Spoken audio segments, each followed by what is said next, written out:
السلام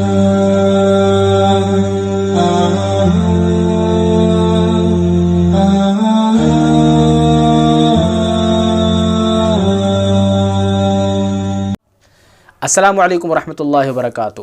دیکھیے، روزے کی حالت میں دعا کی قبولیت کا وعدہ بھی احادیث میں منقول ہے، ٹھیک ہے۔ جو شخص روزے سے ہو، روزے کی حالت میں اللہ سے دعا کرے، اس کی دعا قبول ہوتی ہے، اس کی دعا کو رد نہیں کیا جاتا، مستقل حدیث سے ثابت ہے۔ حضرت ابو ہریرہ رضی اللہ تعالیٰ عنہ سے روایت ہے کہ رسول اللہ صلی اللہ علیہ وسلم نے ارشاد فرمایا، الصائم لا ترد دعوتہ، کہ روزہ دار کی دعا رد نہیں کی جاتی، روزے دار کی دعا رد نہیں کی جاتی۔ بات سمجھ رہے ہو نہیں؟ اور میں بتاتا ہوں آپ کو کس کس کی دعائیں رد نہیں کی جاتی۔ دیکھیے، ثلاثۃ، دوسری حدیث میں ہے ثلاثۃ لا ترد دعوتہم، تین لوگوں کی دعائیں رد نہیں کی جاتی۔ اب وہ تین لوگ کون کون ہیں؟ تین شخصوں کی دعائیں کون کون ہیں؟ وہ تین شخص ہیں، یہ بھی آپ سن لیں۔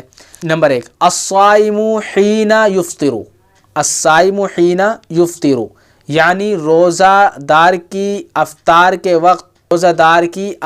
کے وقت، یعنی جو روزہ دار افطار کو دعا کرتا ہے اس کی دعا بھی رد نہیں کی جاتی۔ بات سمجھ رہے ہو؟ اچھا، والامام العادل، اور امام عادل بادشاہ ہو، پھر انصاف کی بات کرتا ہو، اس کی دعا بھی کیا ہے؟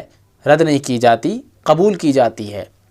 اور اسی طریقے سے دعوت المظلوم، مظلوم کی جو دعا ہوتی ہے، یعنی جس پر ظلم کیا جا رہا ہے اسے کہتے ہیں مظلوم، سمجھ رہے ہو نہیں؟ اس لیے کہتے ہیں کسی بھی حال میں ظلم نہیں کرنا چاہیے۔ ظلم اللہ تعالیٰ کو اتنا ناپسند ہے کہ بس اللہ تعالیٰ کو ظلم بہت ہی زیادہ ناپسند ہے، اس لیے ظلم کسی بھی حال میں نہیں کرنا چاہیے، نہ انسانوں پر نہ کسی جانوروں پر۔ بات سمجھ رہے ہو نہیں؟ مظلوم کی دعا بھی رد نہیں کی جاتی، اس کی دعا کو بھی قبول کر لیا جاتا ہے، ٹھیک ہے۔ تین شخصوں کی دعا قبول کی جاتی ہے، رد نہیں کی جاتی۔ کون کون سے ہو؟ نمبر 1، روزے دار کی دعا افطار کے وقت، نمبر 2، عادل بادشاہ کی دعا، نمبر 3، مظلوم کی دعا۔ اس لیے افطار کے وقت اللہ تعالیٰ سے خوب دعائیں مانگنی چاہیے، خوب اپنی حاجتوں کو پورا کرانا چاہیے۔